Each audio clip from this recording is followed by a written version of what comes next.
One of the things you will find when you're camping at national seashores are outside showers. They are also cold water showers. Now, one of the tips we were given when we first experienced one of these showers was to go late at night, which didn't quite make sense to me, but after it was explained, I understood it. Late at night, the air is cool, and so the water being cold doesn't feel quite as cold as when you're getting that shower in the daytime, in the full sun. Now, a lot of these showers have no roofs on it. The one you see here does have a roof.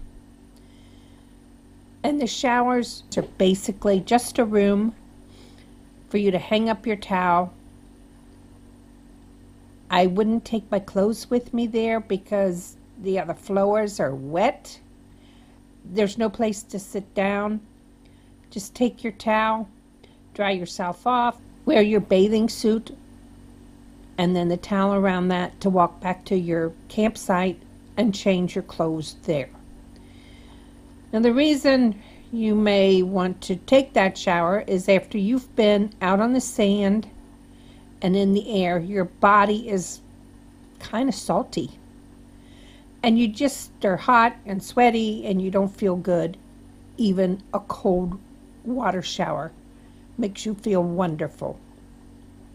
So that's your tip for camping, particularly in national parks along the water. See you later.